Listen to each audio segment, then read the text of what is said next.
एक खजाने हो तुम जिसकी चाबी खो गई, या कि एक बीज हो जिसे अपनी भूमि नहीं मिल पाई।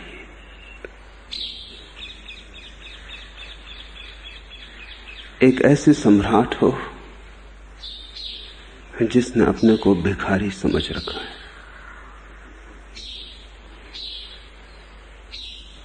और गहरी नींद है, और उस नींद में तुम स्वयं जाग सकोगे इसकी संभावना नहीं। तुम चाहो भी कि तुम अपने ही हाथ से जग जाओ तो भी ये घट ना सकेगा। घट इसलिए ना सकेगा कि जो सोया है स्वयं, वो स्वयं को कैसे जगाएगा। जगाने के लिए जागा होना जरूरी है। और तुम अगर अपने अस्मिता और अहंकार से भरे हुए सोचते रहे कि क्यों किसी से कहें कि जगाओ, अपने को ही जगा लेंगे, तो ज्यादा से ज्यादा इसी बात की संभावना है कि तुम एक सपना देखो जिसमें कि तुम मान लो कि तुम जाग गए हो। सोया हुआ आदमी जागने का सपना देख सकता है, जाग नहीं सकता।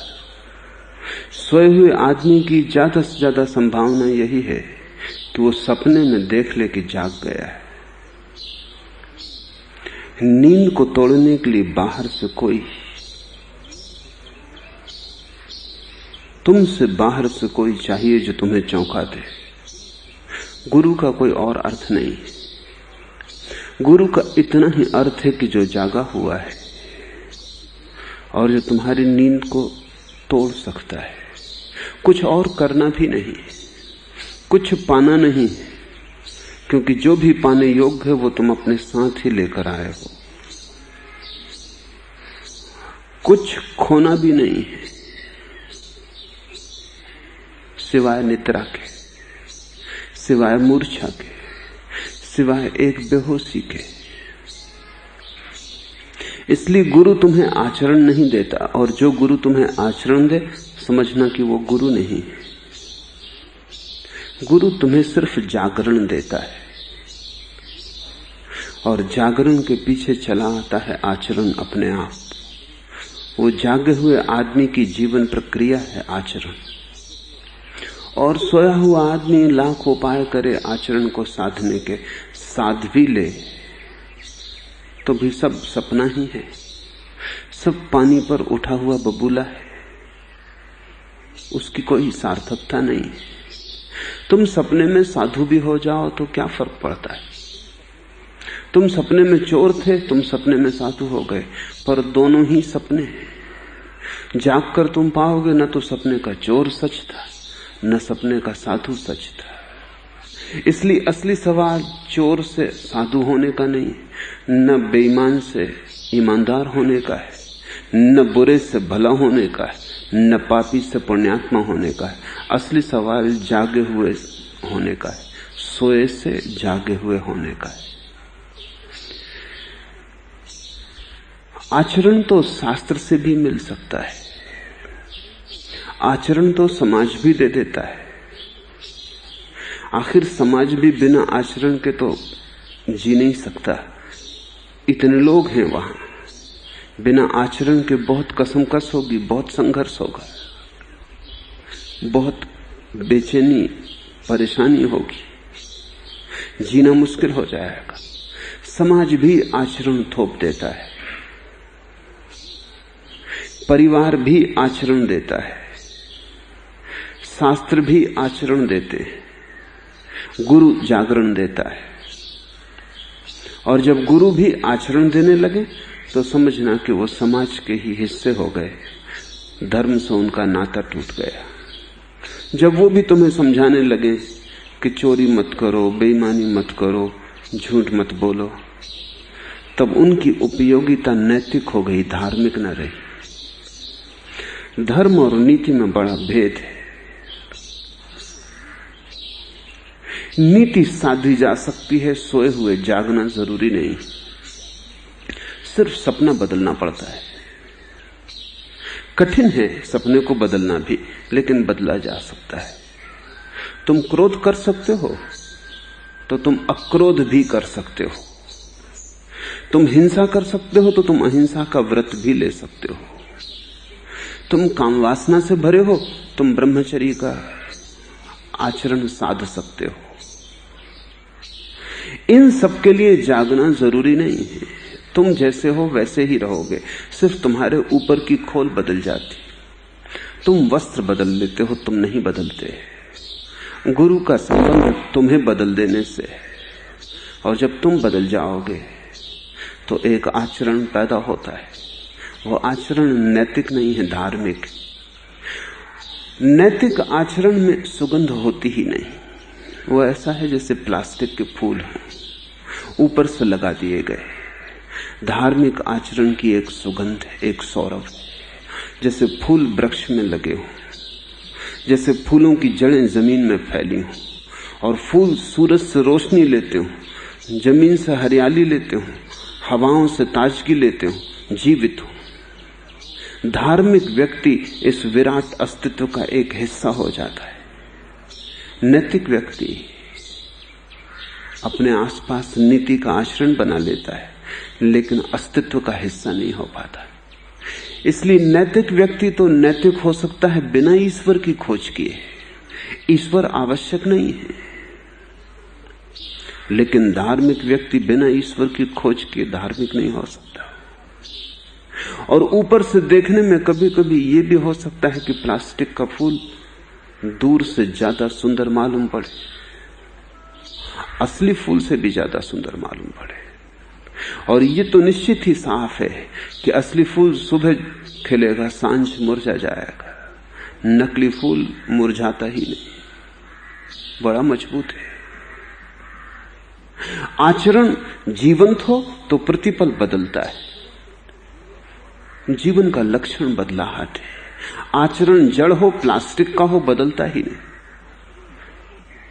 एक दफा पकड़ लिया। झूठे आचरण में एक संगति होती है, सच्चे आचरण में एक जीवंत क्रांति होती। सच्चा आचरण एक सतत धार है, गंगा की धार बहती जाती, प्रतिपल बहती। सच्चे आचरण का एक ही लक्षण है कि वो धार सदा सागर की तरफ बहती। घाट बदलते, जमीन बदलती, पहाड़ बदलते, लोग बदलते, लेकिन धार में एक ही गहरी संगति है। सब बदल जाता है, लेकिन सागर की तरफ यात्रा नहीं बदलती। नैतिक आचरण तो पोखर की तरह है, सरोवर की तरह है। वो बदलता नहीं, वो कहीं जाता नहीं, वो अपने में बंद केवल सड़ता है।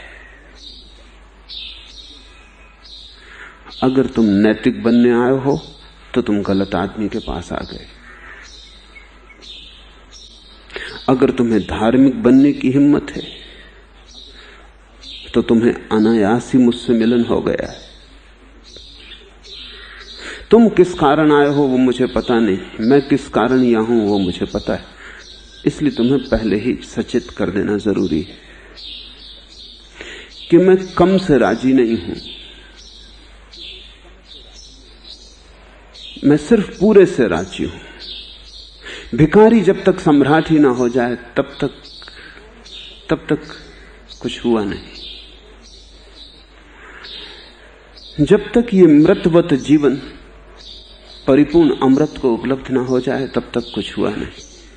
जब तक तुम्हें ऐसा खजाना ना मिल जाए जिसे चुकाना संभव नहीं है, जिसे तुम लुटाओ भी तो बढ़ता चला जाता है, तब तक तुम कुछ छोटी मोटी संपदा पा भी लो तो उसका कोई मूल्य नहीं है। और ये घटना तो तभी घट सकती है जब कोई आघात करे तुम्हारी नींद पर। ये घटना तभी घट सकती है जब कोई तुम्हें मार ही डाले।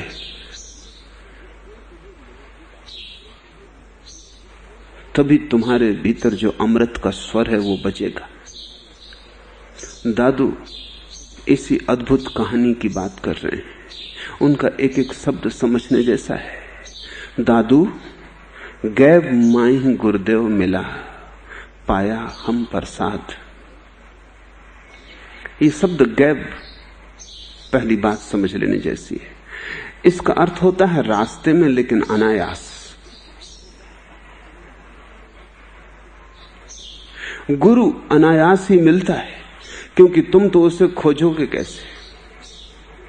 अगर इतनी ही तुम्हारे पास रोशनी होती कि तुम गुरु को खोज लो, तो उसी रोशनी में तो तुम अपने को ही खोज लेते। गुरु को खोजने की जरूरत ही न थी। अगर तुम इतने ही जागे हुए होते कि गुरु को पहचान लेते, तो उतने जागरण से तो तुम अपने को ही पहचान लेते, गुरु को पहचानने का सवाल ही ना उठता था। अगर तुम इतने ही समझदार थे कि तुम परख लेते कि कौन गुरु है और कौन गुरु नहीं, तो उतना विवेक तो पर्याप्त है, उससे तो तुम्हारे जीवन में क्रांति हो जाती। गुरु को तुम खोज नहीं सकते। सोया हुआ आदमी कैसे उसको खोजेगा जो उसे जगाए, और अगर सोया हुआ आदमी उसको खोज ले जो उसको जगाए, तो जगाने की जरूरत कहां है, वो आदमी जागा ही हुआ है। इसलिए गुरु अनायास मिलता है, ये बात तो पहली समझ लेने जैसी है। अनायास का अर्थ है कि तुम्हें पता भी नहीं होता और मिल जाता है, आकस्मिक। तुम्हें अनायास लगता है। एक बहुत पुरानी इजिप्ट में प्रचलित लोकोक्ति है कि जब शिष्य तैयार होता है तब गुरु उपलब्ध हो जाता है। ऐसा नहीं कि शिष्य उसे खोजता है, गुरु ही उसे खोज लेता है। ऊपर से देखने पर ऐसा ही लगता हो कि तुम यहां चले आए हो, भीतर से देखने पर तुम पाओगे कि मैं तुम्हारे पास आया हूं। इसके पहले कि तुम यहां आए मैं तुम्हारे पास पहुंच गया था, अन्यथा तुम यहां आते कैसे। कोई दूसरा तो उपाय नहीं है आने का। तुम यहां हो तुम्हारे कारण नहीं, तुम यहां खींच लिए गए हो।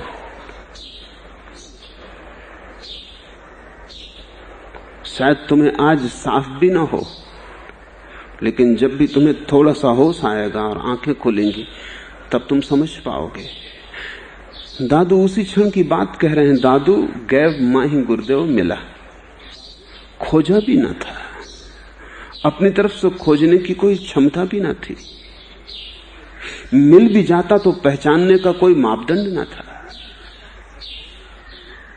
सामने भी खड़ा होता तो आंखें बंद थी,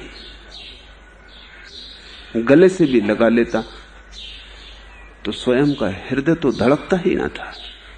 पहचानते कैसे, प्रतिभिज्ञा कैसे होती कि यही गुरु है। नहीं, शिष्य गुरु को नहीं खोजता, गुरु ही शिष्य को खोजता है।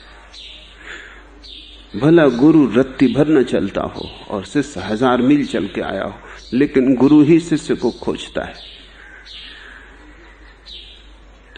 शिष्य गुरु को खोज ही नहीं सकता। शिष्य इतना ही कर सकता है कि उपलब्ध रहे, कि जब गुरु पुकारे तो पुकार सुन ले, इतना ही काफी है। कि जब गुरु खींचे तो खिंच जाए, अड़चन न डाले, इतना ही काफी है। बाधा न खड़ी करे, जब बुलावा आए तो बुलावे के अनुसार चल पड़े। तिब्बत में कहावत है कि 1000 बुलाए जाते हैं, एक पहुंचता है। वो भी ठीक है, क्योंकि 999 तो हर तरह की बाधा डालते हैं। वो आना नहीं चाहते, वो नहीं चाहते कि कोई उन्हें खींच ले, क्योंकि जब को उन्हें कोई खींचता है तो उन्हें लगता है ये तो हम परवश हुए, ये तो अपनी सामर्थ्य गई, ये तो हम एक तरह की गुलामी में पड़े कि कोई खींचे और हम खिंच जाएं, कोई जागाए और हम जग जाएं, कोई उठाए और हम उठ जाएं। अहंकार बड़ी बाधाएं खड़ी करता है। बस शिष्य इतना ही कर सकता है कि बाधाएं खड़ी न करे। कुछ तो जब भी तुम बहने को राजी हो, अचानक तुम पाओगे कि गुरु द्वार पर खड़ा है, या तुम गुरु के द्वार पर पहुंच गए हो। जीवन बड़े रहस्यपूर्ण नियमों से बना है। जहां जरूरत होती वहां घटना घट जाती, गर्मी पड़ती है, धूप उतरती है आकाश से, आग जलती है जैसे, फिर वर्षा आ जाती है। गर्मी के पीछे वर्षा का आना एक नैसर्गिक नियम। जब इतनी गर्मी पड़ जाती, सब उत्तप्त हो जाता है, जल सूख जाता है, पृथ्वी सूखी हो जाती है, वृक्ष दीन दिखाई पड़ने लगते हैं। इस उत्तप्त अवस्था के कारण ही बादलों को निमंत्रण पहुंच जाता है, बादल भागे चले आते हैं। वैज्ञानिक कहता है कि जब बहुत गर्मी पड़ती है तो हवा विरल हो जाती है। जब हवा विरल हो जाती है तो आसपास की हवाएं दौड़ के उस गड्ढे को भरने के लिए आती हैं। उन्हीं हवाओं के साथ बादल भी भागे चले आते हैं। इसलिए जिस वर्ष जितनी ज्यादा गर्मी पड़ती है उस वर्ष उतने ही बादलों का आगमन हो जाता है।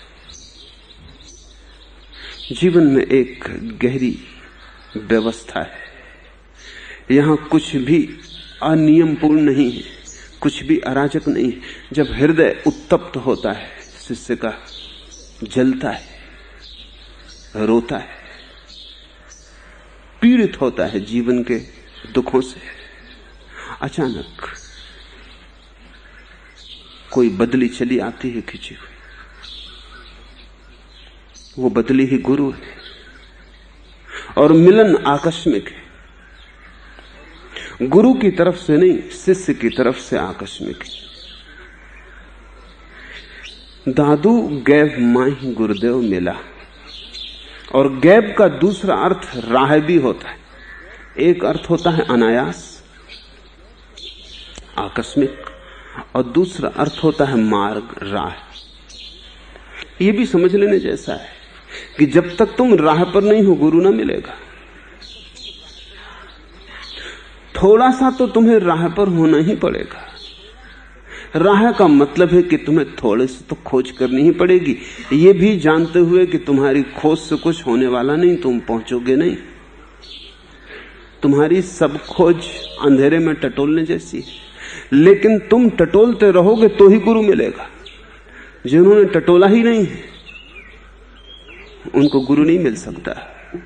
तुम्हारी थोड़ी सी खोज तो चाहिए, वही तो तुम्हारी प्यास को प्रकट करेगी। तुम्हारा थोड़ा प्रयत्न तो चाहिए। माना कि तुम नींद में हो, चल नहीं सकते, करवट तो बदल ही सकते हो। माना कि तुम नींद में हो, तुम ठीक ठीक गुरु को पुकार नहीं सकते, लेकिन सपने में भी तो आदमी बुदबुदाता है, अनर्गल बोलता है। उस अनर्गल बोलने के पीछे भी आकांक्षा तो होगी ही बुलाने की। गहरी से गहरी नींद में भी अगर तुम गुरु को खोज रहे हो, ये जानते हुए भली भांति कि तुम गुरु को खोज नहीं सकते, क्योंकि तुम्हारे पास कोई कसौटी नहीं जिस पर तुम कस लोगे कि कौन सोना है कौन सोना नहीं है, लेकिन तुम खोज रहे हो। आकांक्षा है, अभीप्सा है। तुम्हारी अभीप्सा के आधार पर ही गुरु का आगमन हो सकता है। इसलिए राह पर तुम्हारा होना जरूरी है। संसार में करोड़ों लोग हैं, सभी को गुरु नहीं मिलता, उनकी आकांक्षा ही नहीं। वो तो हैरान होते हैं अगर तुम्हें गुरु मिल जाए, तो वो हैरान होते हैं कि तुम किस पागलपन में पड़े हो। भले चंगे आदमी थे, सब ठीक ठाक चल रहा था, ये क्या गड़बड़ में उलझ गए। वो तुम्हें बचाने की भी कोशिश करते हैं,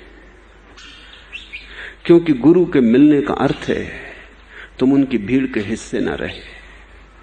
गुरु के मिलने का अर्थ है कि अब तुम उस राजमार्ग पर न चलोगे जहां सारी दुनिया चल रही। अब तुमने एक पगडंडी चुन ली, तुम खतरनाक हो गए, तुम राह से उतर के चल रहे हो, तुमने बीहड़ में प्रवेश किया, तुमने अनजान से प्रेम बना लिया, तुम अपरिचित के आकर्षण में पड़ गए, तुम दुस्साहस कर रहे हो। भीड़ तुम्हें कहेगी मत करो पागलपन, यहीं चलो जहां सब चलते, यहां रास्ता साफ सुथरा है, सीमेंट से पटा है, आगे पीछे का सब पता है, किनारे पर मील के पत्थर लगे,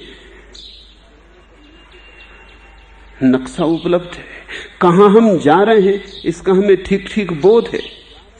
और फिर सारे लोग साथ हैं, हम अकेले नहीं। तुम अकेले उतर रहे हो, किसके पीछे जा रहे हो? क्या पक्का है कि वो तुम्हें पहुंचाएगा और भटका ना देगा? गुरु का हाथ पकड़ना इस संसार में सबसे बड़ा दुस्साहस है, इसलिए थोड़े से हिम्मतवर लोग ही कर पाते। हिमालय पर चढ़ जाना इतना बड़ा दुस्साहस नहीं है, चांद पर पहुंच जाना इतना बड़ा दुस्साहस नहीं है, क्योंकि चांद पर पहुंचने के पहले सारी व्यवस्था कर ली गई होती, खतरे का कम से कम उपाय है। लेकिन जब तुम गुरु के साथ चलना शुरू करते हो तब तो वहां श्रद्धा के अतिरिक्त और कोई सहारा नहीं है, सिर्फ भरोसा है। और भरोसा तो बहुत ही नाजुक चीज है। फिर भरोसा भरोसा ही है, वैसा होगा ही, इसका कोई ठिकाना नहीं है। तो जब भी कोई किसी गुरु को पा लेता है तब सारा समाज उसे खींचने की कोशिश करता है, और तब समाज ने उपाय भी किया है। ऐसे खतरनाक लोगों को खतरे से बचाने के लिए समाज ने झूठे गुरु भी पैदा किए।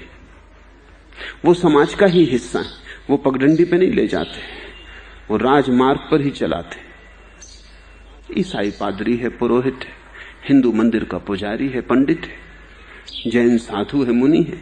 अब वो गुरु नहीं है, क्योंकि वो भी उसी मार्ग पर चलाते हैं जिस मार्ग पर भीड़ चल रही है। महावीर गुरु थे, जो महावीर के साथ चले वो हिम्मतवर लोग रहे होंगे, लेकिन जैन मुनि गुरु नहीं। वस्तुतः अगर तुम गौर से देखोगे तो तुम पाओगे कि जैन मुनि अपने अनुयायियों के पीछे चलता है, आगे नहीं चलता। तुम जाके गौर से निरीक्षण करो। एक जैन मुनि मुझे मिलने आना चाहते थे, उन्होंने खबर भेजी, लेकिन उन्होंने कहा मैं बड़ी मुसीबत में हूं, अनुयायी आने नहीं देते। अभी बड़े मजे की बात है, गुरु आना चाहता है, शिष्य आने नहीं देते। तब तो शिष्य गुरु है और गुरु शिष्य है।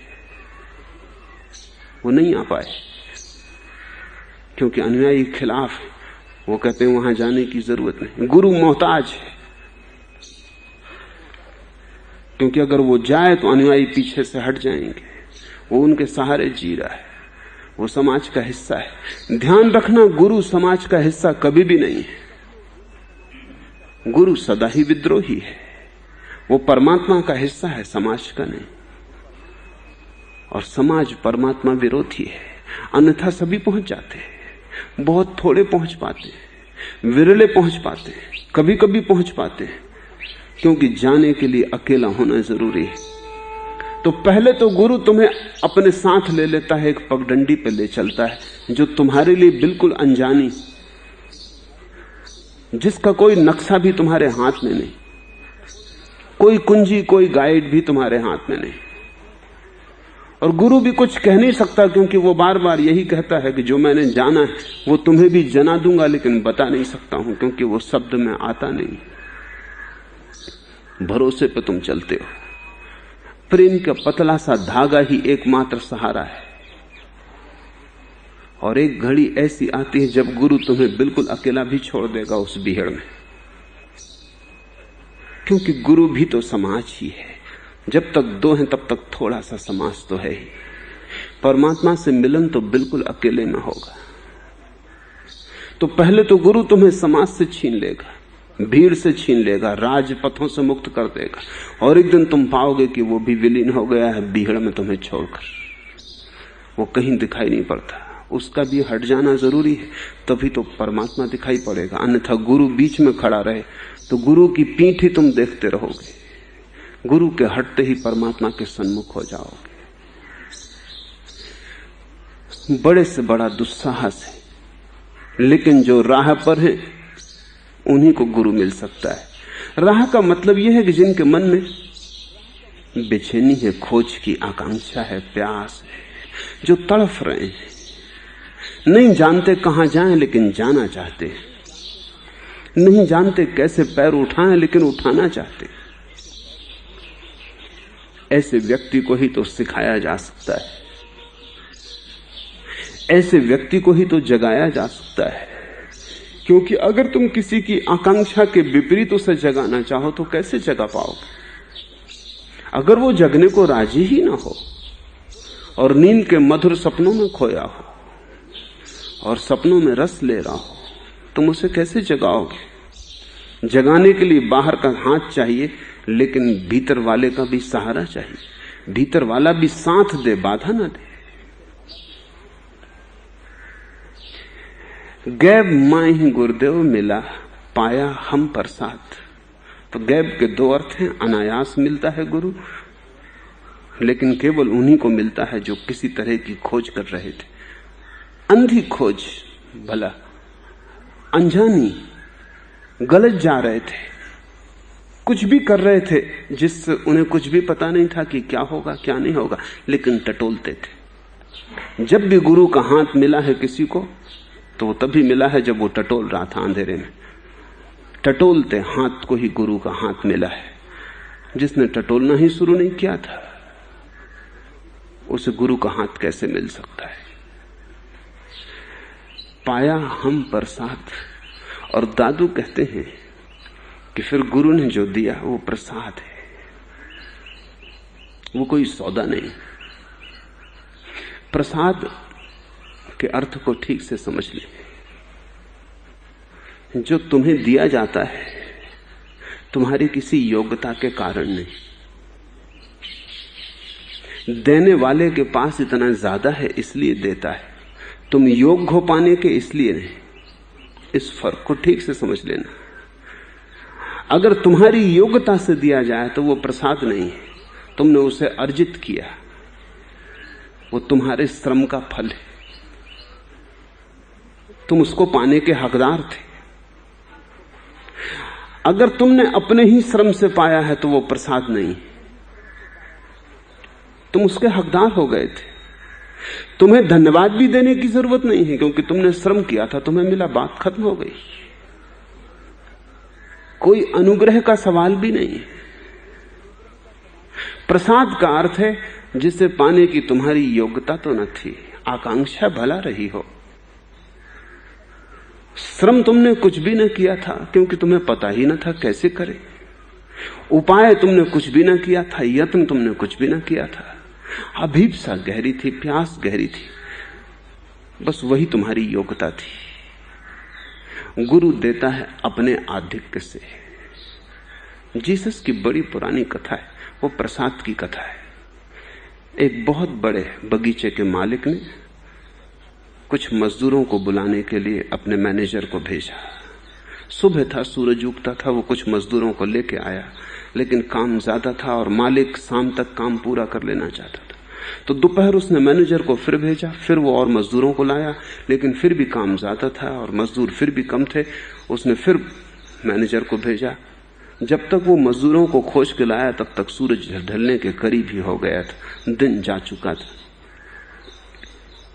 फिर उस मालिक ने सभी मजदूरों को इकट्ठा किया, जो सुबह आए थे, जो दोपहर आए थे और जो अभी अभी आके खड़े हुए थे, जिन्होंने कुछ भी न किया था, और सभी को समान वेतन दे दिया। सुबह जो मजदूर आए थे निश्चित नाराज हो गए, शिकायत से भर गए। उन्होंने कहा, ये तो हद अन्याय है। हम सुबह से आए और दिन भर हमने हड्डी तोड़ के श्रम किया है, खून पसीने की तरह बहाया है, और हमें भी उतना ही मिल रहा है। फिर कुछ लोग दोपहर आए थे, इन्हें आधा मिलना चाहिए, इनको भी उतना ही मिल रहा है। और अन्याय की तो सीमा टूट गई। जो लोग अभी अभी आके खड़े हुए हैं, जिन्होंने कुछ किया ही नहीं, सिर्फ आए हैं और जाने का वक्त आ गया, उनको भी उतना ही मिल रहा है। उस मालिक ने कहा, तुम इसकी फिक्र मत करो कि मैं किसको क्या दे रहा हूं, तुम इसकी फिक्र करो कि तुम्हें जो मिल रहा है वो तुम्हारे मजदूरी के लिए पर्याप्त है या नहीं। तुमने जितना श्रम किया है उतना तुम्हें मिल गया है। उन मजदूरों ने कहा, उतना हमें मिल गया है। तो उसने कहा, फिर तुम फिक्र छोड़ दो, इनको मैं इनके श्रम करने के कारण नहीं देता, मेरे पास बहुत ज्यादा है इसलिए देता हूं। मेरे पास इतना ज्यादा है कि मैं क्या करूं, इसलिए देता हूं। जो सांझ आए हैं, अभी अभी आए हैं, उनको भी देता हूं। तुम्हें शिकायत का कोई कारण न होना चाहिए। इसे थोड़ा समझिए। प्रसाद तो उनको मिला जो सांझ आए थे, जो सुबह आए थे उन्हें प्रसाद नहीं मिला। उन्होंने तो श्रम किया, अर्जित किया। भारत में दो संस्कृतियां, एक संस्कृति का नाम है जैन और बौद्धों की जो संस्कृति, उसका नाम है श्रमण संस्कृति। उसका जोर है श्रम करो तो मिलेगा, तुम जितना करोगे उतना मिलेगा। उनके जीवन के प्रति दृष्टि गणितज्ञ की दृष्टि है। फिर उनसे बिल्कुल भिन्न हिंदुओं की संस्कृति है, वो प्रसाद की संस्कृति। किसी ने कभी उसे प्रसाद नाम दिया नहीं, लेकिन देना चाहिए। जैन बौद्ध तो अपनी संस्कृति को श्रमण कहते हैं, ब्राह्मण की संस्कृति को, हिंदू की संस्कृति को प्रसाद कहना चाहिए, क्योंकि उसका कहना यह है कि तुम कुछ भी, कितनी ही योग्यता अर्जित कर लो, तुम परमात्मा को पाने के हकदार कभी भी नहीं हो सकते। वो इतना बड़ा है, तुम्हारी योग्यता सदा छोटी रहेगी। अगर योग्यता से ही उसे पाना है तो पाने की बात ही छोड़ दो, फिर ये मिलना होने ही वाला नहीं। वो तो मिलता प्रसाद से है। इसका ये अर्थ नहीं कि तुम कुछ मत करो, मिलेगा तो राह पर। तुम कुछ करो, लेकिन तुम्हारे करने से नहीं मिलता है, तुम्हारे करने से मिलने की संभावना बढ़ती है। जैसे सांझ आए मजदूर थे, कम से कम आए तो थे, किया कुछ भी न था। तुम राह पर पाए जाने चाहिए, खोजते हुए तुम मिलने चाहिए। परमात्मा प्रसाद की तरह बरस जाता है, और जिन्होंने भी उसे जाना है उन सभी ने यह कहा है कि अब हम जब देखते हैं लौटकर पीछे, तो जो हमने किया था वो तो ना कुछ था। क्या किया था, क्या करोगे? रोज सुबह घंटे भर आंख बंद बैठ के माला फेरी थी। इसको तुम परमात्मा को पाने का पर्याप्त आधार मानते हो? कि तुमने राम राम जपा था रोज घंटे भर बैठकर? उस राम राम जपने को तुम मोक्ष को पाने के लिए पर्याप्त योग्यता मानते हो?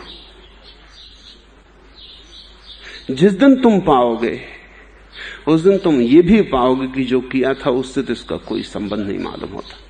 वो जो किया था वो तो ना किए के बराबर है।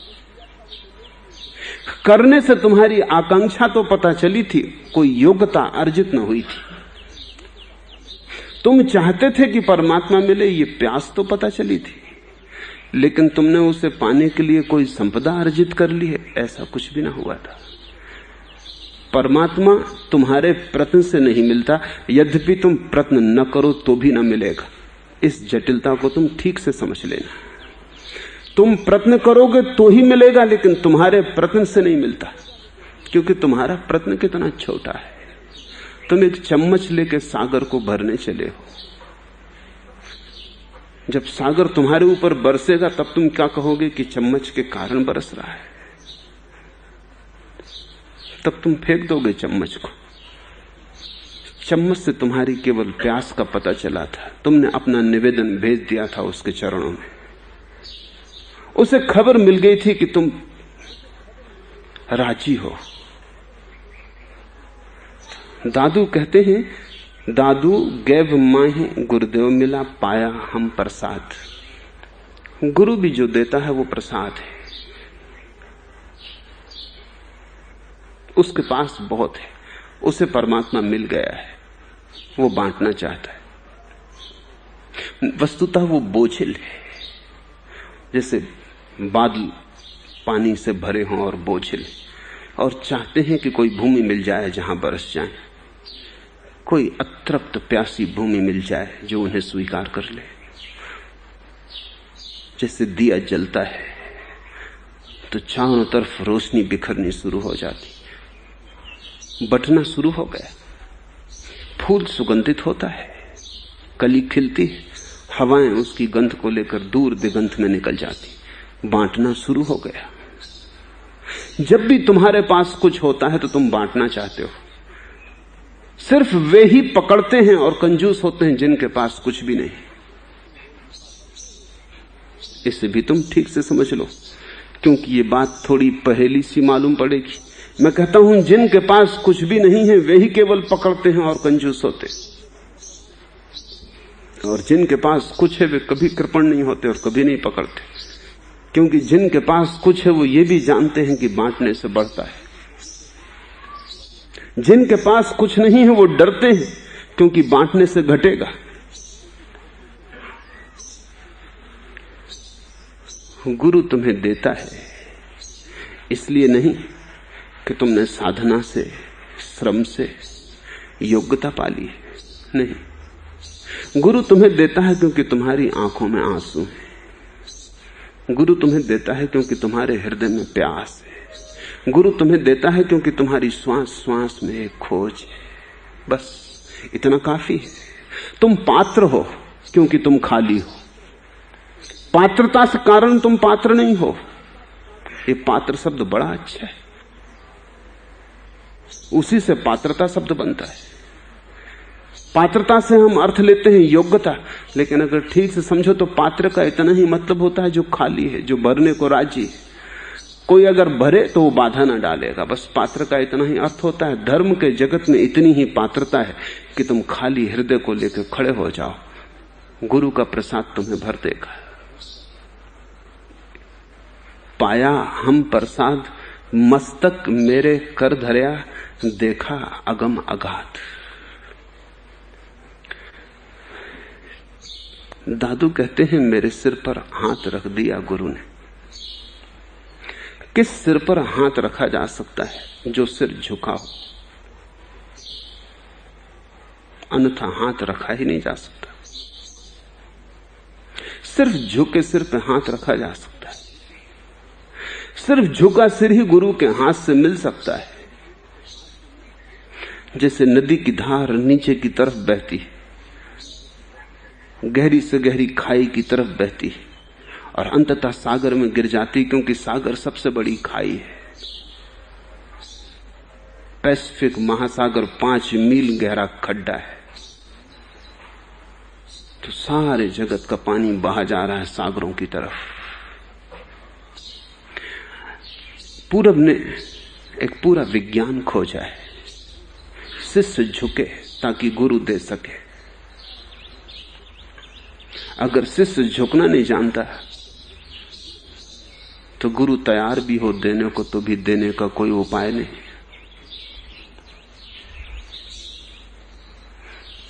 मेरे पास कई बार लोग आते हैं, वो कहते हैं कि क्या संन्यास्त होना जरूरी है तभी आप हमारी सहायता करेंगे?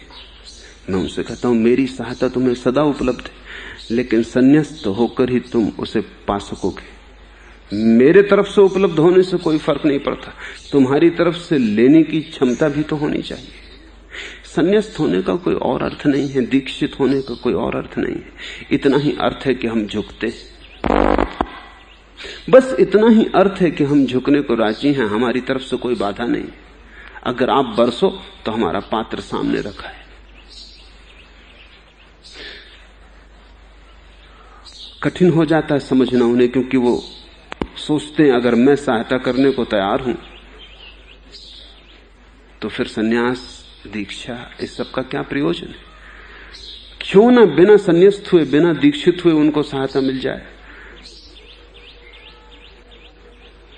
शायद उन्हें लगता है कि मैं थोड़ा पक्षपातपूर्ण हूं, वो गलती में है।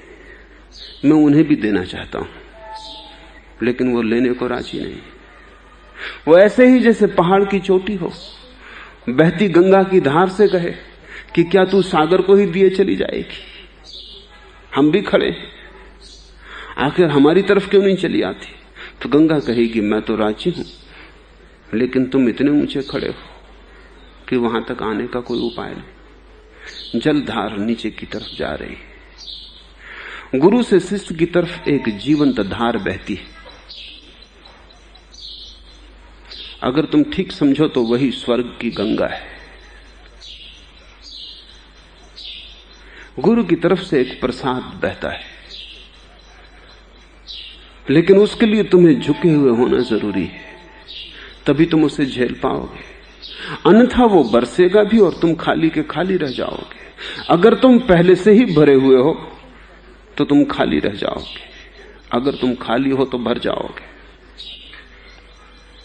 इसलिए तो धर्म पहेलियों जैसा लगता है। पहेलियां हैं लेकिन सीधी साफ है। जरा सी भी समझ हो तो अड़चन नहीं है। नदी बह रही है, तुम प्यासे खड़े हो,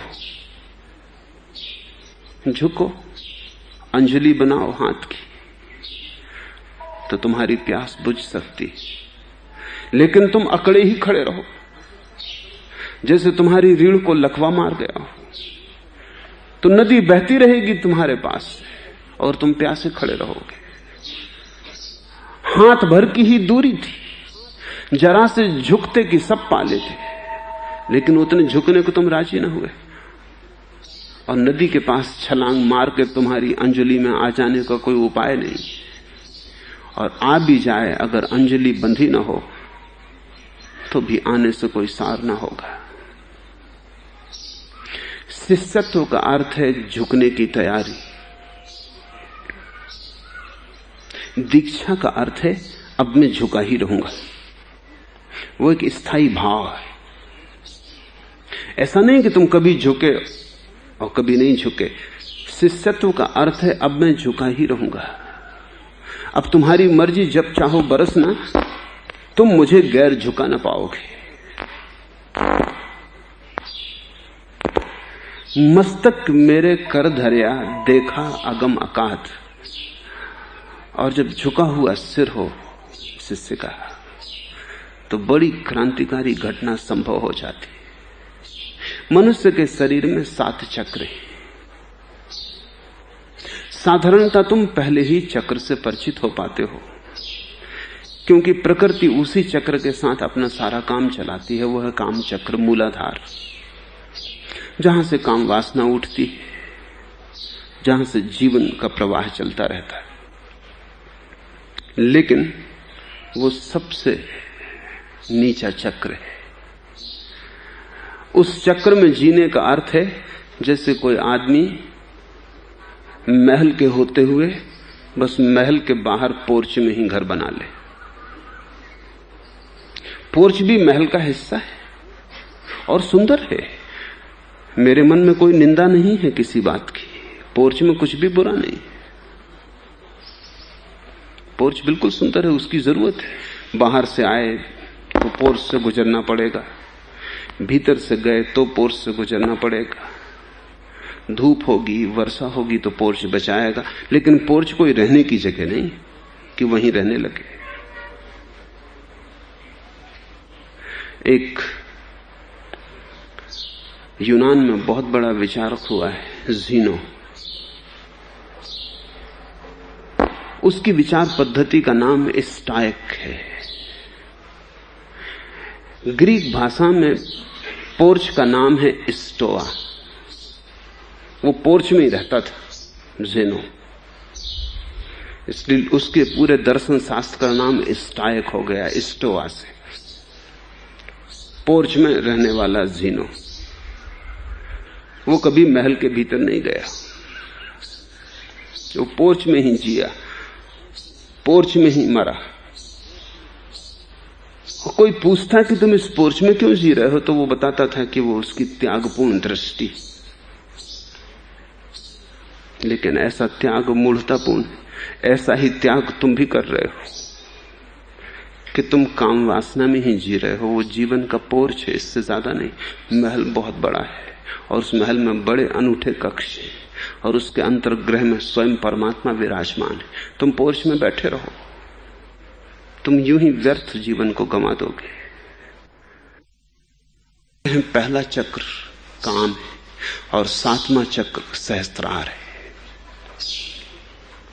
जब शिष्य का सिर झुकता है गुरु के चरणों में, और केवल बाहर का ही सिर नहीं झुकता, भीतर का अहंकार भी झुक जाता है। जब ऐसी मिलन की घड़ी आती कि बाहर के सिर के साथ भीतर का अहंकार भी झुक जाता, ध्यान रखना, क्योंकि बाहर का सिर झुकाना तो बहुत आसान है, कम से कम भारत में तो बहुत ही आसान है।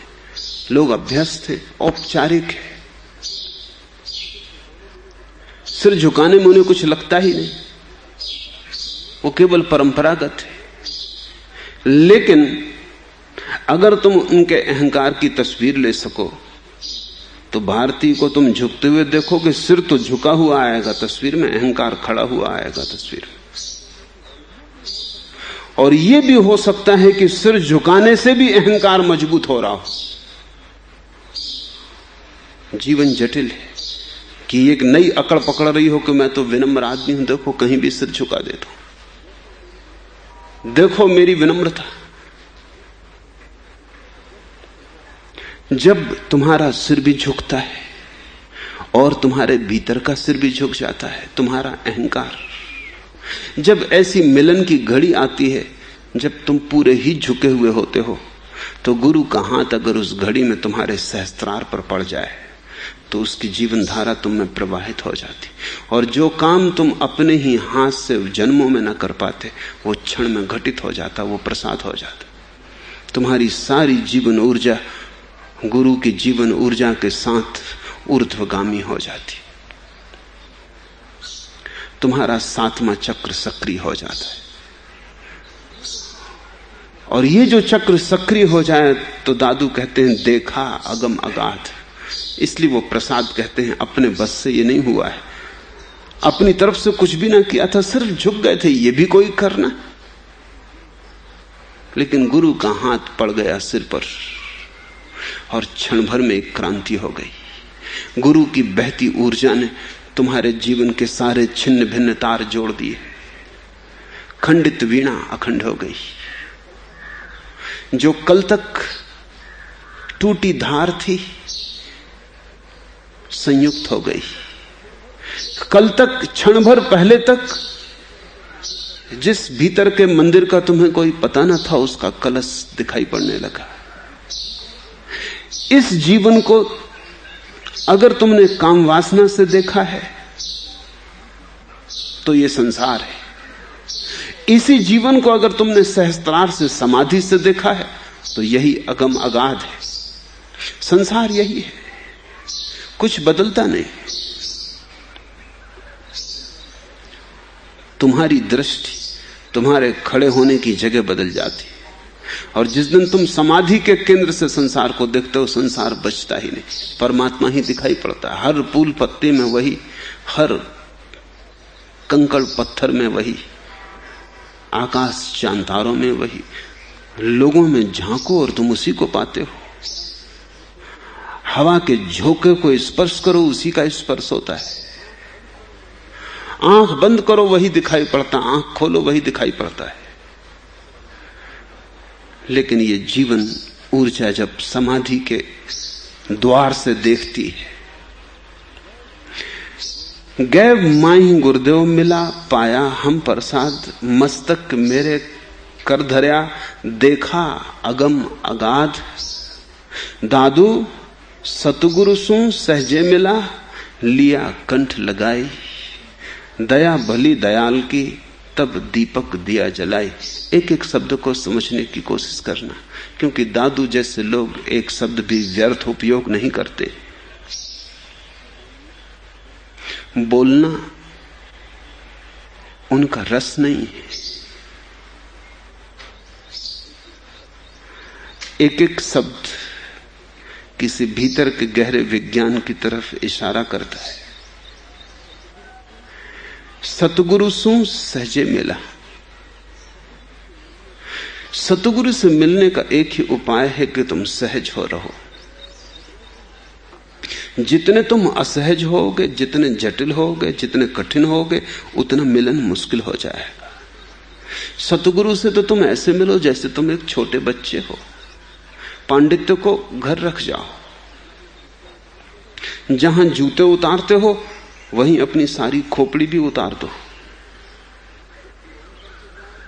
स्नान करके जाओ, शरीर का धूल धमास ही नहीं झाड़ दो, भीतर के विचार भी वहीं छोड़ जाओ। गुरु के पास तो ऐसे जाओ जैसे तुम एक छोटे बच्चे हो, जिसे कुछ भी पता नहीं, जिसके होने में कहीं भी कोई आड़ा तिरछापन नहीं, जो सीधा सरल है, प्राकृतिक है। अब ये बड़ी उलझन की बात है, क्योंकि सारी सभ्यता, समाज, संस्कृति तुम्हें जटिल बना रही। समाज तुमसे कहता है भीतर तुम कुछ भी हो, बाहर कुछ और बताओ। भीतर क्रोध है, कोई फिक्र नहीं, संभाले रहो, बाहर मुस्कुराओ। आदमी को देख के तुम्हें लगता है कि कहां से इस दुष्ट के दर्शन हो गए, मगर कहो उससे कि आपके मिलने से बड़ा प्रसन्नता हुई, बड़ा आनंद हुआ, बड़े दिनों में दर्शन हुए। कहो यही। मेहमान घर आता है, तबीयत होती कि फांसी लगा लो, मगर स्वागत में पलक पावड़े बिछा दो। सारी जीवन व्यवस्था झूठ, जटिलता, पाखंड पर खड़ी है। किसी को सरल होने का उपाय नहीं। लेकिन गुरु से ऐसे मिलना ना होगा। गुरु के पास अगर तुम ये सब समझदारियां लेके गए तो तुम पास पहुंच ही ना पाओगे। निकट पहुंच जाओगे, पास ना पहुंच पाओगे। शरीर के पास हो जाओगे, गुरु के पास ना हो पाओगे। गुरु के पास होने का तो एक ही उपाय है, सहजता।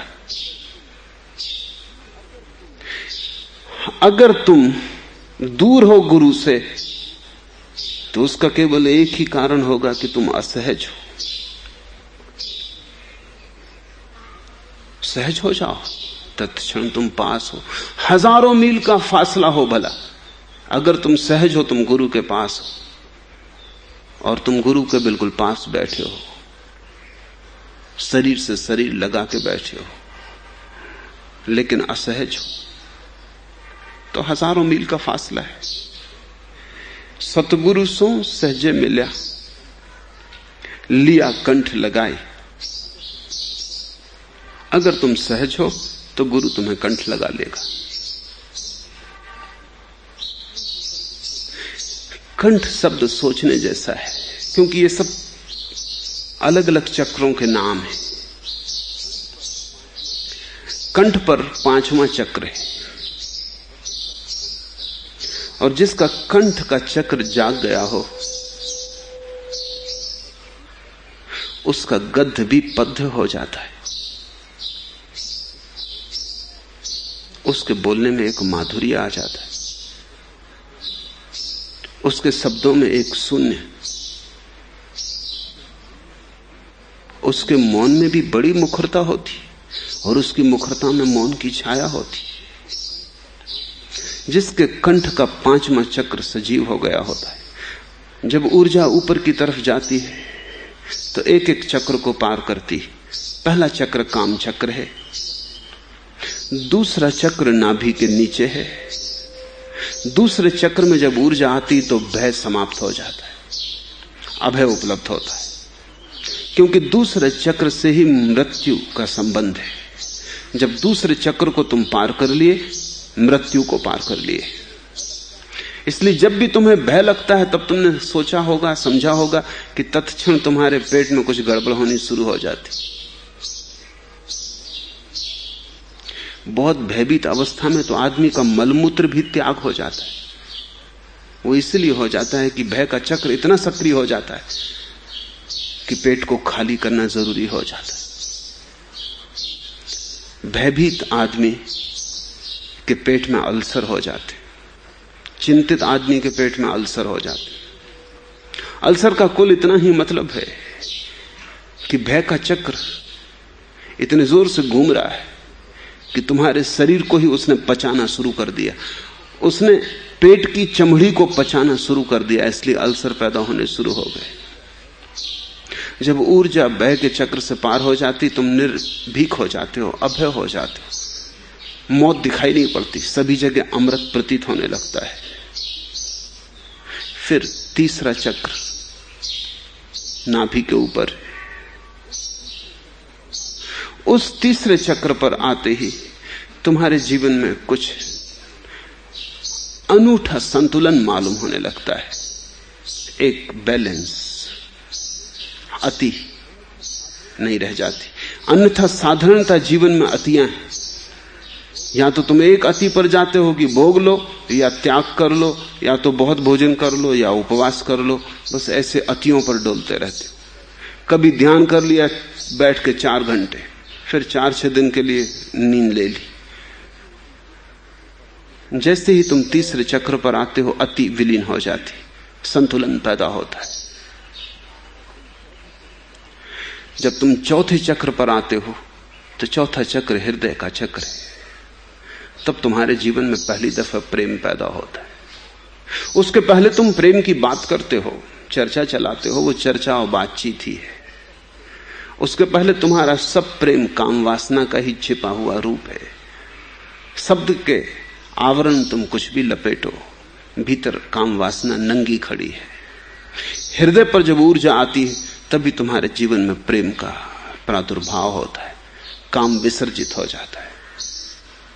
फिर पांचवा चक्र है कंठ पर। कंठ पर आते ही ऊर्जा सत्य को अभिव्यक्ति देने की क्षमता को उपलब्ध होती। जरूरी नहीं कि सुनने वाला समझ पाए, सुनने वाला भी तभी समझ पाएगा जब उसका भी पांचवा चक्र सक्रिय हो जाए। तो गुरु जब बोलता है शिष्य से, अगर शिष्य का भी पांचवा चक्र सक्रिय हो, वही है अर्थ लिया कंठ लगाए, तभी शिष्य समझ पाएगा जो बोला गया है वही। अन्यथा बोलेगा गुरु कुछ, शिष्य समझेगा कुछ। तुम समझोगे अपनी समझ के अनुसार। अगर तुम्हारी ऊर्जा पहले ही चक्र पर है तो गुरु कुछ कहेगा, तुम कुछ समझोगे, तुम्हारी सारी समझ में काम वासना होगी। अगर तुमने भय को पार नहीं किया है तो तुम्हारी परमात्मा की तलाश भी भय पर ही आधारित होगी।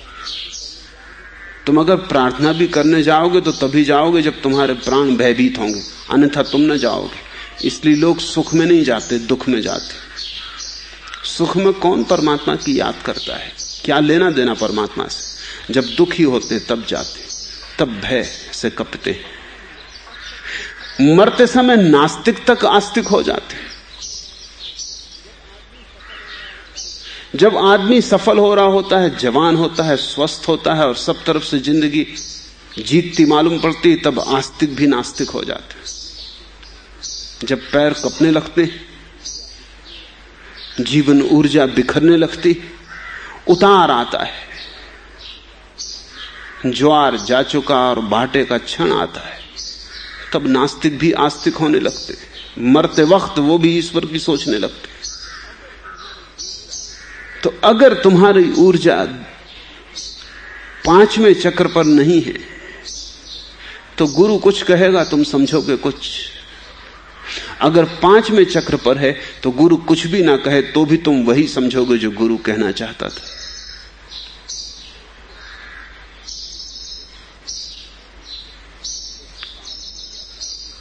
एक तार जुड़ जाता है,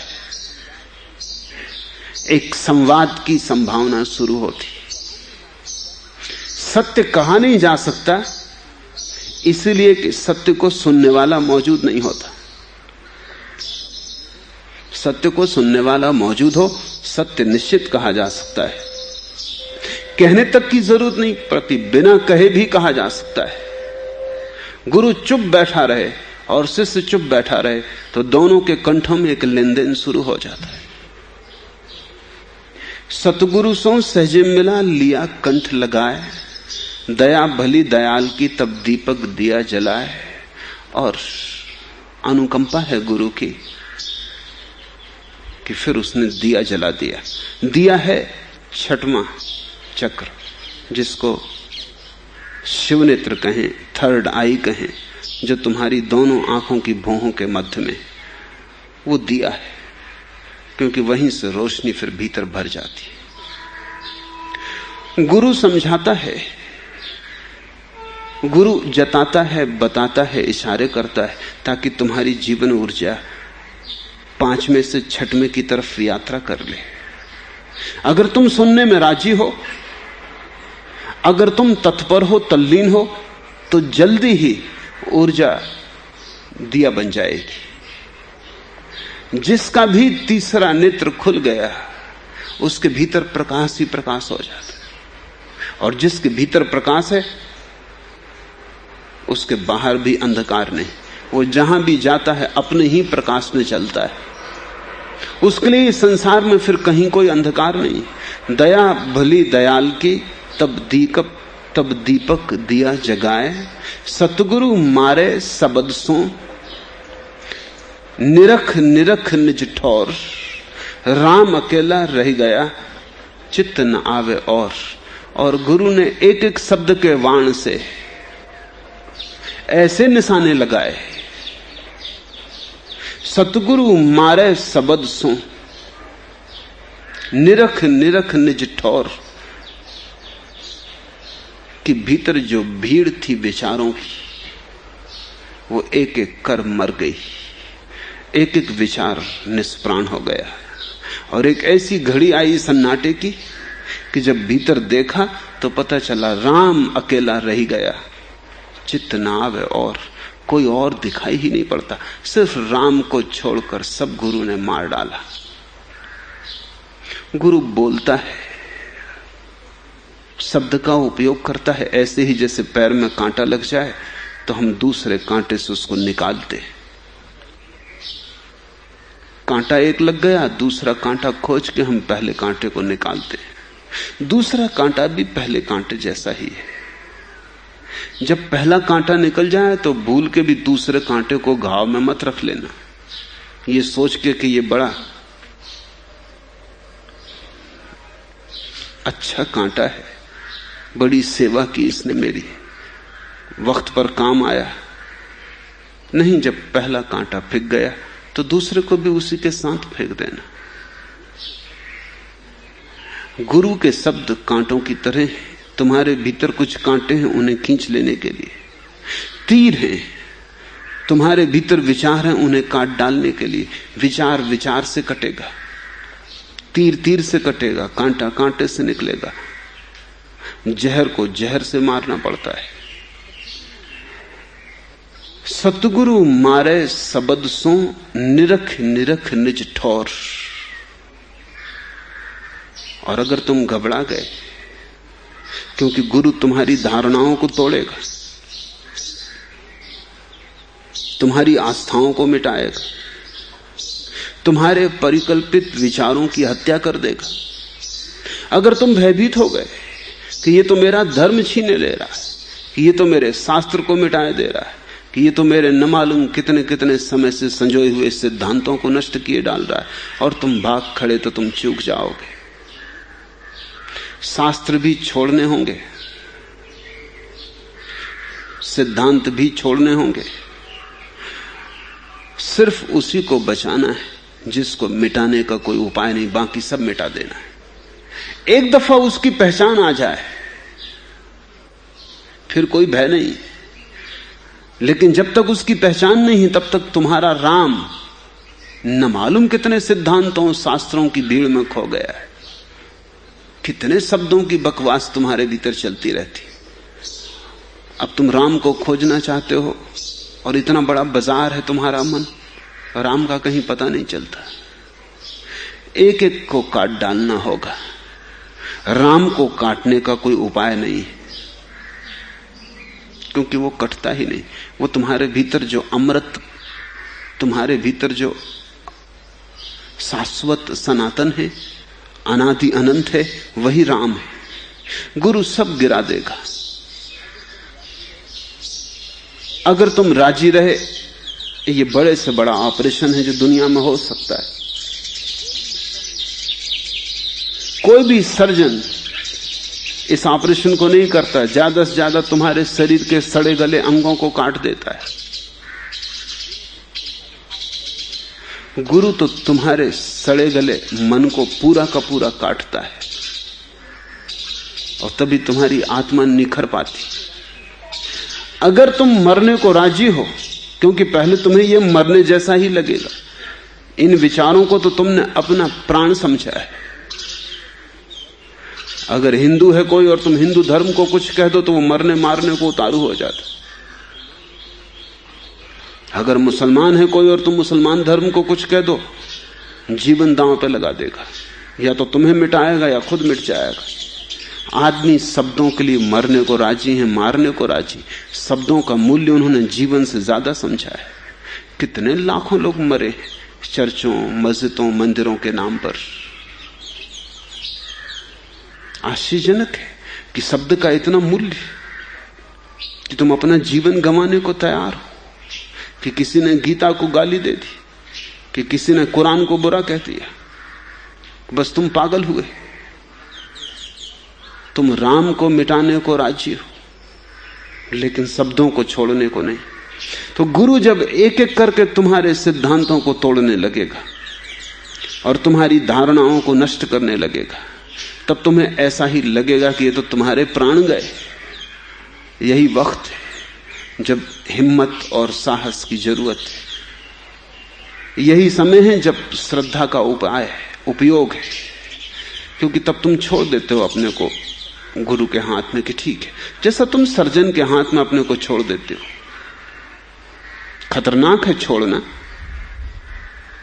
क्योंकि क्या पता जब तुम क्लोरोफॉर्म से बेहोश पड़े हो, जब वो तुम्हारी गर्दन ही काट दे। लेकिन तुम सर्जन के हाथ में अपने को छोड़ देते हो। सर्जरी बंद हो जाए बिना श्रद्धा के, क्योंकि क्या पता है कि सर्जन क्या करेगा। तुम तो चाहते थे अपेंडिक्स निकाले, वो कुछ और निकाल ले। नहीं, तुम छोड़ देते हो अपने को हाथ में उसके कि ठीक है। एक भरोसा है। गुरु के हाथ में तो छोड़ना और भी बड़े भरोसे की बात है, क्योंकि ये शरीर का ही मामला नहीं, तुम्हारी चेतना का मामला है। सतगुरु मारे सबद सो निरख निरख निज ठौर, राम अकेला रह गया चित्त न आवे और। सबद दूध घृत राम रस, कोई साध विलोवन हार, दादू अमृत काढ़िले गुरुमुख गहे विचार। सबद दूध, गुरु जो बोलता है वो तो दूध जैसा है। तुम उतने से ही तृप्त मत हो जाना जो वो बोलता है, क्योंकि तब तुम दूध ही पाओगे। अच्छा है दूध मिले, ये भी अच्छा है, लेकिन कुछ और भी हो सकता है जो तुम चूक जाओगे। सबद दूध घृत राम रस, लेकिन अगर उस दूध को तुमने अपने भीतर मनन किया, अगर उस दूध को तुमने ध्यान बनाया, चिंतन बनाया, अगर उस दूध में तुम रमे और जिए घृत राम रस, तो तुम उस घी को उपलब्ध कर लोगे जो दूध में छिपा था। वो प्रकट हो जाएगा। वो घृत राम रस है। कोई साध विलोवन हार, दूध तो बहुत लोग ले जाते हैं, लेकिन कोई साधक ही कभी ठीक से जानता है कि कैसे दूध को बिलोया जाए, कैसे दूध को मथा जाए। मंथन, मनन, ध्यान, कैसे दूध को घृत बना लिया जाए। और दूध और घृत में बड़े क्रांतिकारी अंतर हो जाते। दूध आज ठीक है, कल खराब हो जाएगा। घी वर्षों तक खराब नहीं होगा, कभी खराब नहीं होगा। जितना पुराना होगा उतना मूल्यवान होता जाएगा। दूध आज ठीक है, कल फेंकने योग्य हो जाएगा। उसी दूध में कुछ छिपा है, शाश्वत, सनातन, घृत रामरस। शब्द तो आज ताजे हैं, कल बासे हो जाएंगे। और अगर तुमने शब्दों को संभाल कर रखा तो तुम पागल हो। तुम दूध को संभाल कर रख रहे हो, वो सड़ जाएगा, उससे घर में बदबू फैलेगी, वो किसी काम का न रह जाएगा, वो सिर्फ फेंकने के योग्य होगा। जिन लोगों ने भी शास्त्रों को संभाल कर रख लिया है, उन्होंने दूध को संभाल कर रख लिया। सब शास्त्र सड़ गए, सभी शास्त्रों से दुर्गंध उठने लगती है।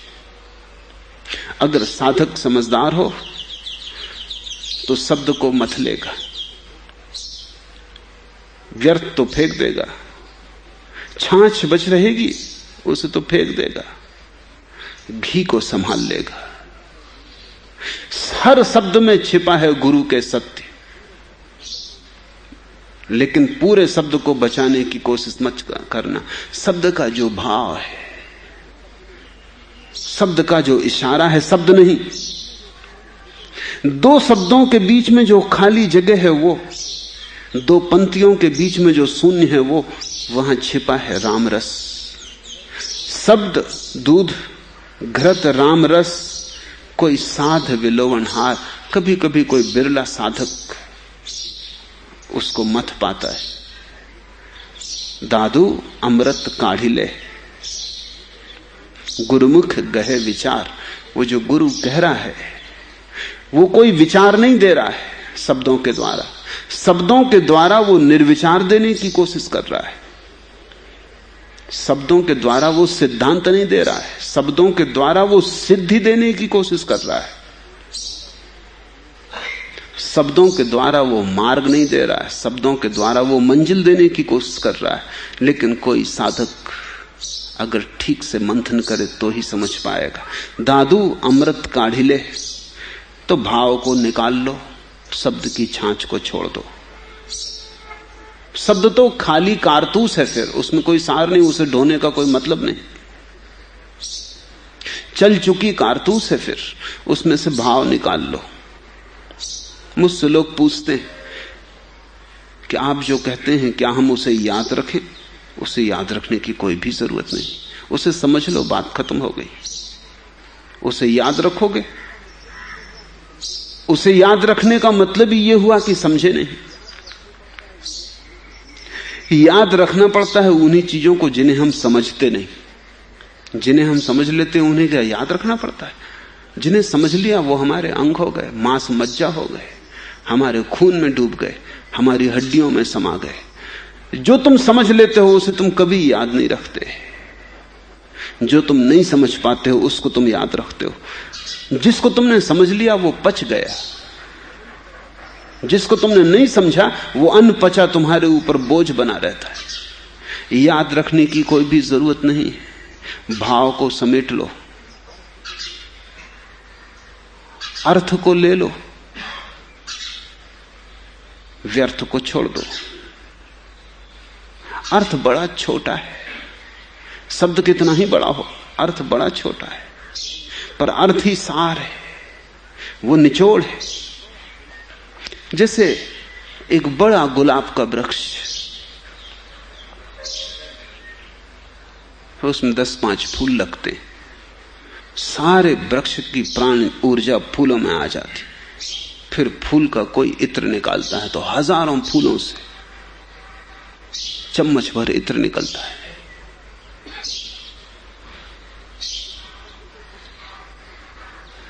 शब्द तो बहुत है, उसमें से निशब्द को छांटते जाओ, वही इत्र है। और जिस दिन तुम्हें निशब्द का इत्र मिल जाएगा, दादू अमृत काढ़ी ले, उस दिन तुमने अमृत काढ़ लिया। गुरुमुख गहे विचार, गहन ध्यान से अमृत की उपलब्धि होगी। देवे किनका दर्द का, टूटा जोड़े तार, दादू साधे सुरति को, सो गुरु पीर हमार। देवे किनका दर्द का, गुरु अंततः तो आनंद देगा, लेकिन शुरू में बड़ा दर्द देगा। जैसे घाव दे देगा हृदय में एक दर्द का, विरह का, परमात्मा को पाने की आकांक्षा का एक संताप जगा देगा। तुम जलोगे, तड़फोगे, सो न सकोगे, सब चैन खो जाएगा। ऐसी घड़ी आएगी कि तुम पछताओगे कि कहां इस आदमी से मिलना हो गया। मेरे पास लोग आते हैं, वो कहते हैं अच्छा था, हम भले थे, बाजार में दुकान में डूबे थे, सब ठीक था, अब एक बेचैनी है, अब एक एक पल जाता लगता है कि जीवन गया, एक एक दिन जाता है लगता है अभी तक पहुंचे नहीं। अब एक दर्द दे दिया, निश्चित ठीक कहते हैं वे, क्योंकि जब तक उसका दर्द ना हो तब तक खोज गहन ना होगी। जब तुम तड़फोगे ऐसे जैसे मछली तड़फती है बाहर पानी के फेंक दी गई तट पर, उसको ही भक्तों ने विरह कहा है, उसको ही दादू कह रहे हैं देवे किनका दर्द का, टूटा जोड़े तार। लेकिन उस दर्द के ही द्वारा वो उस टूटे तार को जोड़ता है। अगर वो दर्द ना हो तो टूटा तार भी नहीं जोड़ा जा सकता, क्योंकि तुम राजी ही ना होगे। तुम मानोगे ही ना कि कुछ टूटा है, कि कोई तार टूटा है। उस दर्द में ही, उस पीड़ा में ही तुम्हें दिखाई पड़ेगा कि तुम्हारा सागर खो गया है, तुम तट पे तड़फ रहे हो। पहले तो तुम्हें जगाएगा ताकि तुम तड़फो। जिस दिन तुम्हारी तड़फ पूरी हो जाएगी, उसी दिन टूटा जोड़े तार, उसी दिन तुम्हारी प्यास ही तो प्रार्थना बन जाती, और तुम्हारा विरह ही तो योग बन जाता है, और तुम्हारी पुकार ही, जिसमें तुम्हारी सारी पीड़ा संग्रीभूत होती है, तुम्हारे पहुंचने का द्वार बन जाती। टूटा जोड़े तार, दादू साधे सुरति को, और तब परमात्मा की स्मृति सध जाती। पहले तो दर्द, फिर तार का जुड़ना, फिर सुरति का सध जाना। सुरति का अर्थ होता है स्मृति, सुरति का अर्थ होता है उसकी याद, जैसे कोई प्रेसी अपने प्रेमी को याद करती। ऐसी जब तुम्हारी याद हो जाती है, सब भूल जाता है, वही याद रहता है, तब इस सुरति में ही तो तार जुड़ जाता है। तुम रहते यहां हो, यहां के नहीं रह जाते। होते बाजार में हो, बाजार में नहीं होते। खिंचते रहते हो मंदिर की तरफ, बात करते हो किसी से, संवाद उसी से होता रहता। सोते हो यहां, लेकिन कहीं और जागे रहते। भोजन करते हो, काम करते हो, जीवन की सब व्यवस्था जुटाते रहते हो, लेकिन भीतर एक धुन बजती रहती, अहिर्निश, उसके मिलन की। सुरति का अर्थ है जिसकी याद तुम्हारी श्वास श्वास बन जाए। सुरति का अर्थ है जिसकी याद न करनी पड़े, जिसकी याद होती रहे। इस फर्क को ठीक से समझ लेना। सुरति का अर्थ याद करना नहीं, सुरति का याद अर्थ है याद में रम जाना। एक फकीर औरत हुई राबिया, उससे किसी दूसरे फकीर हसन ने पूछा कि राबिया, तू कितना समय परमात्मा की याद में बिताती? उसने कहा, हसन तू भी पागल है, परमात्मा की याद में कितना समय? याद तो मैं उसकी करती ही नहीं,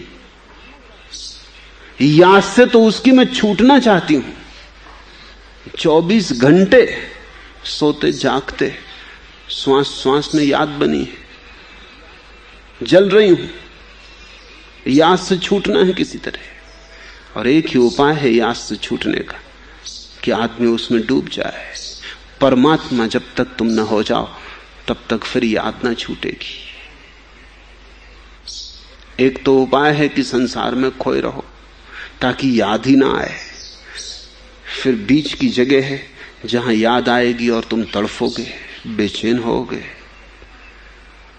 रोआ रोआ तुम्हारा दर्द से भर जाएगा। और फिर एक तीसरी घड़ी है जब तुम छलांग लेके वापस सागर में उतर जाओगे। मछली अपने घर पहुंच गई, सागर ही हो गई। परमात्मा ही जब तक तुम न हो जाओ तब तक सुरति का उपयोग है। फिर कोई याद की जरूरत नहीं। फिर कौन किसकी याद करता है? फिर तुम वही हो गए जिसकी याद करते थे।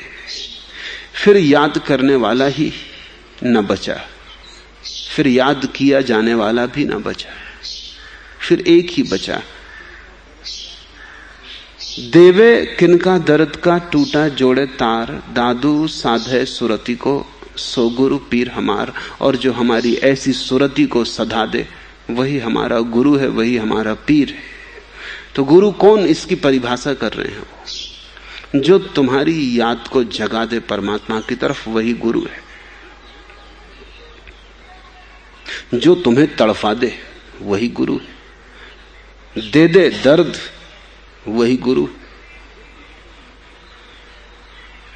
जो तुम्हारे मीठे सपनों को तोड़ दे, क्योंकि मीठे सपने बड़े जहरीले हैं, झूठे हैं। जितना समय गया उनमें व्यर्थ ही गया, जितना जाएगा वो भी व्यर्थ जाएगा। सपनों में चलते रहने से यात्रा नहीं होती। जो तुम्हें जगा दे, दर्द से भर दे, प्यास से भर दे, वही गुरु है। दादू साधे सुरति को सो गुरु पीर हमार, सदगुरु मिले तो पाइए भक्ति मुक्ति भंडार।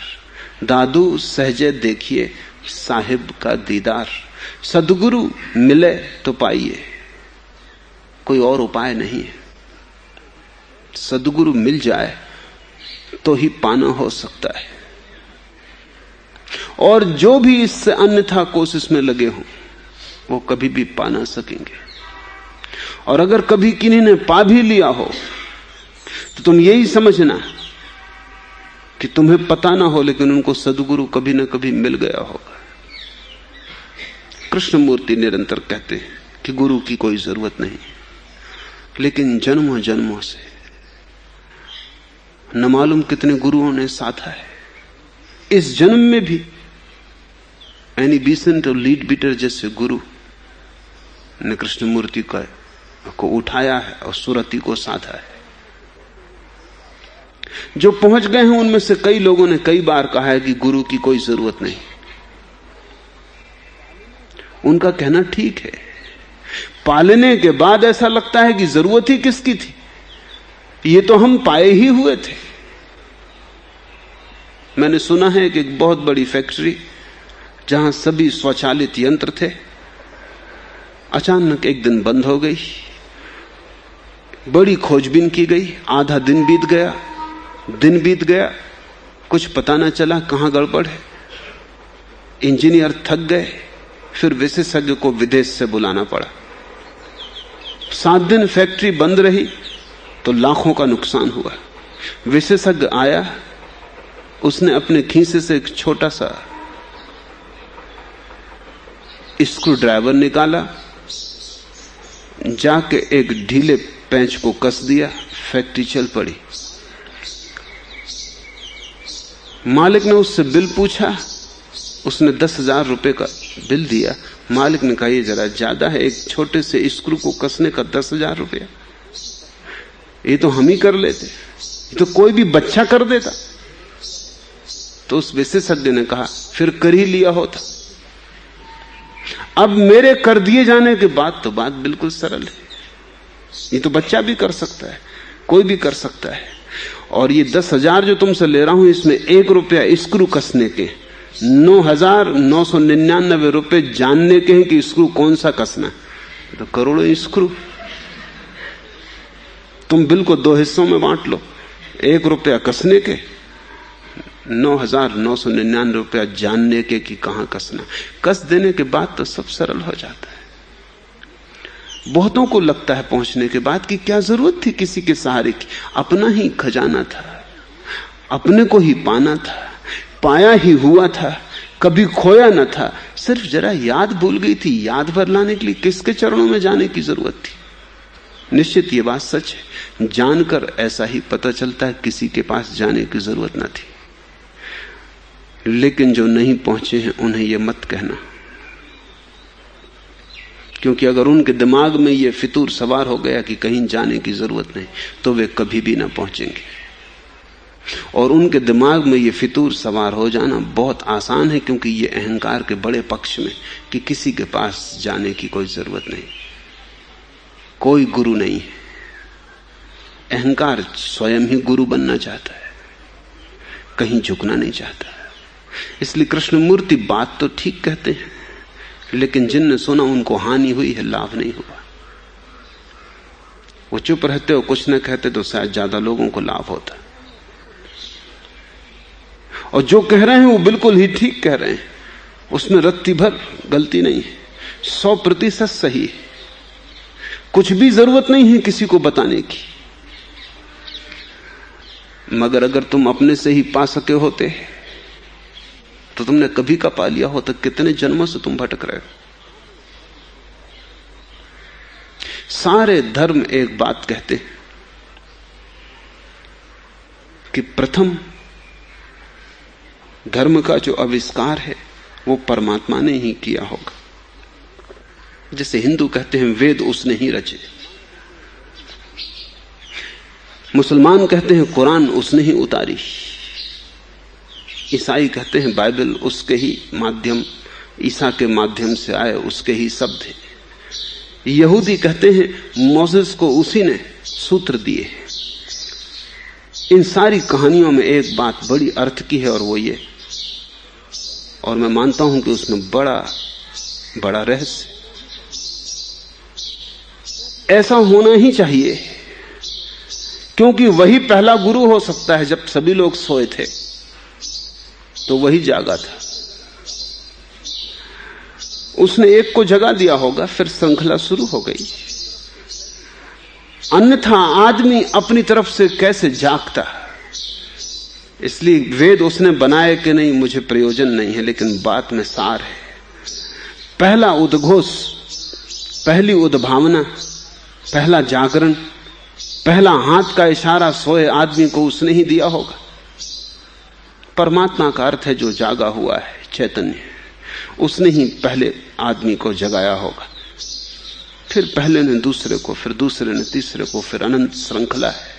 इसलिए भारत में हिंदुओं के सारे शास्त्र ऐसे शुरू होते हैं कि पहले ब्रह्मा ने उसको दिया ज्ञान, फिर उसने उस ऋषि को दिया, फिर उस ऋषि ने उस ऋषि को दिया, फिर ऐसा चलते चलते चलते। कृष्ण भी वही कहते। इसका एक ही अर्थ है कि जागा हुआ ही सोए हुए को जगा सकता है। इसलिए पहली किरण जागरण की परमात्मा से ही उतरनी चाहिए। सीधे तुम जाग ना सकोगे, जाग कर तुम पाओगे कोई अड़चन ना थी, जाग सकते थे, लेकिन सीधे तुम जाग ना सकोगे। सदगुरु मिले तो पाइए भक्ति मुक्ति भंडार। और दादू कहते हैं भक्ति पाली तो मुक्ति पाली। भक्त के लिए, प्रेमी के लिए मुक्ति की कोई आकांक्षा ही नहीं। वो कहता है प्रेम मिल गया परमात्मा का, बरस गया उसका मेघ ऊपर, हो गए उसके स्नेह से सिक्त, पा लिया सब। भक्ति मुक्ति भंडार। भक्त मोक्ष की आकांक्षा नहीं करता, और उसमें थोड़ी बात सोचने जैसी है, क्योंकि मोक्ष की आकांक्षा में कहीं ना कहीं अहंकार छिपा रह सकता है। मैं मुक्त हो जाऊं, इसमें कहीं मैं बच सकता है। मैं सबसे मुक्त हो जाऊं, मैं बिल्कुल स्वतंत्र हो जाऊं, इसमें मैं का स्वर बच सकता है। भक्त कहता हमें कोई मुक्ति नहीं चाहिए, हमें तो भक्ति चाहिए, तेरा प्रेम चाहिए, तेरे चरण मिल जाएं काफी, तेरी आंख प्रेम से भर के हमें देख ले काफी। लेकिन यही तो मुक्ति है। जिसको उसके चरण मिल गए वो मुक्त हो गया। दादू सहजे देखिए साहिब का दीदार। दादू कहते हैं कोई मुक्ति की जरूरत नहीं, बस इतना काफी है कि तेरे दर्शन हो जाएं, आंखें तुझे देख लें बस, हृदय तुझे पहचान ले बस, चरण तेरे नृत्य से भर जाएं बस। और मैं कहता हूं इतना हो गया तो कुछ और होने को बचता नहीं। इस परम घड़ी में उत्सव की जब उसका दीदार हो जाता है, जब तुम देख लेते हो सब जगह उसे छिपा हुआ, जब वो कहीं भी छिप नहीं पाता और तुम सब जगह उसे देख लेते हो, जब ऐसी कोई जगह नहीं रह जाती जहां वो नहीं दिखाई पड़ता, तुम मुक्त हो गए। क्योंकि वही बचा। तुम अपने भीतर भी उसी को देखते हो, बाहर भी उसी को देखते हो, मित्र में भी वही, शत्रु में भी वही, जीवन में भी वही, मृत्यु में भी वही। जब वही बचा तो किसको मुक्त होना है और किससे मुक्त होना है? सारे बंधन गिर गए। फिर तो बंधन भी मुक्ति है, फिर तो बंधन में भी मोक्ष है। अगर परमात्मा ही बांध रहा है तो जल्दी भी क्या है छूटने की? अगर वही बंधन बना है तो धन्य भाग। भक्त की यात्रा बड़ी अनूठी, वो प्रेम की यात्रा है, और प्रेम ही मोक्ष है। जिसने प्रेम के अतिरिक्त मोक्ष मांगा वो अहंकार की ही मांग कर रहा है, और जिसने प्रेम में ही मोक्ष को जाना उसने ही मोक्ष को जाना है। आज इतना ही।